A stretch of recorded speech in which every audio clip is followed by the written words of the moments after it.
Charley.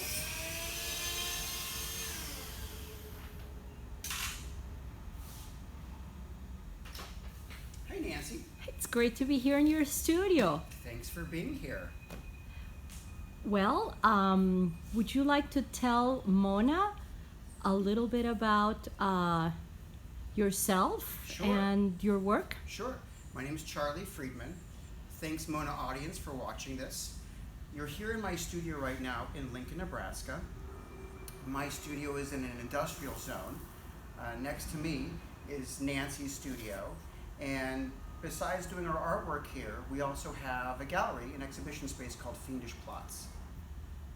So, what is a typical day in your studio, and for how long have you been in the studio and in Nebraska? I was born and raised in Nebraska. I moved to New York. I lived in New York for about 20 years, and we came back here about 9 years ago to set up shop. So I've been in this studio approximately 8 years. I'm in the studio 7 days a week, morning, afternoon, evening. Sometimes it's not continuous, but I work here all the time. I always have something going on. What is a typical day in your studio? A typical day in the studio would be getting here at 7:30 or 8, making a cup of coffee, and taking a look to see what I did the day before, to see what kind of details, what salient features, to see how the different objects are talking with each other. Is there a particular way your studio is set up to best produce? Sure. I have tables that have wheels on them, and that's about it. I try to have unencumbered, open space that's malleable. Are you chaotic or very organized? It appears very chaotic, but it's organized in my mind. So why don't we move to some of your pieces? Sure.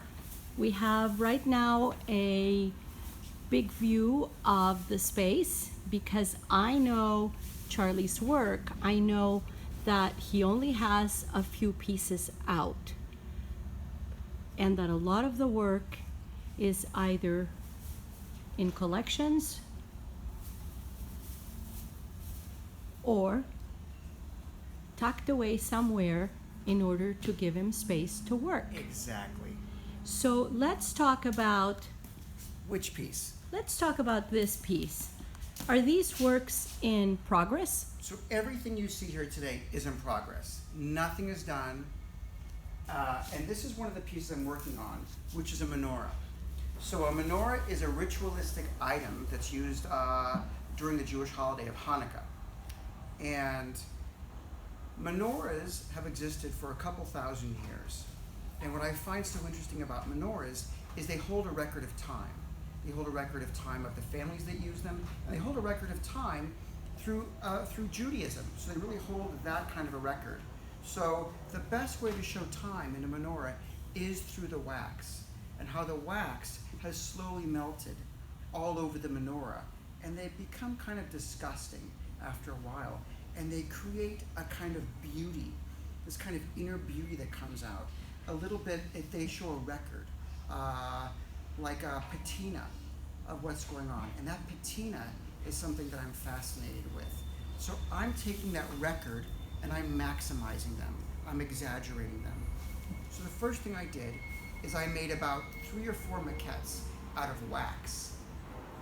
And then I took those waxes and I made a mold and create a positive out of aluminum. So this thing is a tough aluminum, and then I added wires to it because I want the wax to be dangling down, but I don't want that wax to break off. So I will do, in essence, want it to be archival. I see that you work in different materials. Yeah. I'm going to go around and show different examples. Right. So there's wax. This is a large-scale drawing of water and waves, Can made you out of pencils.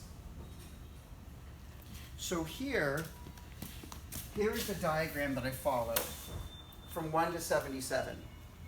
So I made an exact diagram of what color I'm going to start with and how it's slowly going to make a value shift and get a little bit lighter as it goes up to the top. So we have an ocean with pencil, a sculpture with wax, fire, and aluminum. Yes. I am moving over here. Can you? These are bronze, correct? Yes. So these are squirrels. So this piece was originally was just shown at Crystal Bridges, and there were approximately 115 squirrels made out of bronze that I made by hand. And they were all in a procession.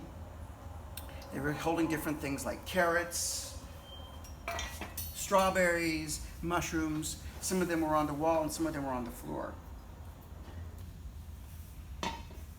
So originally these were made out of plasticine, and I had to study squirrels when I was making them. So I spent a summer taking photographs of squirrels, and then I actually crafted my own squirrels out of wax. Now behind, I see that this is a really interesting drawing. Can you speak of that piece? Sure. So this is the answer sheet to a piece that's over here.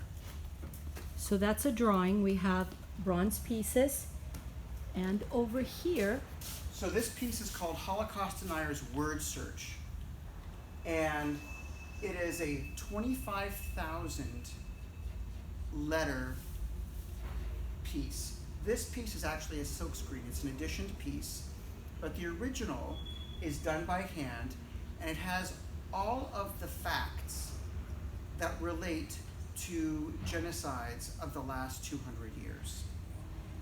we're running out of time. Can you talk about your last piece in progress? Sure. Which So I this see here piece on the is in floor. progress.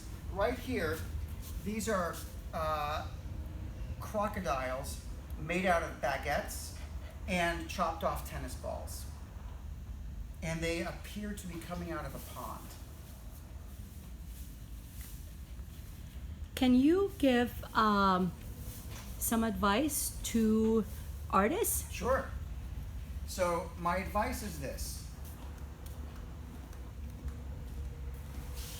Keep a sketchbook and put all your ideas in your sketchbook. I've been keeping a sketchbook since I graduated from undergrad. And the most important thing is to put every idea that you have into that sketchbook. There is no bad idea. And what you do is when you do that, you give yourself permission to really explore your imagination. And the other good thing about having a sketchbook is you can go back and forth through your sketchbooks throughout time and refer to them. Thank you, Charlie. That was great. Nancy, Mona, it was great to have you in my studio today.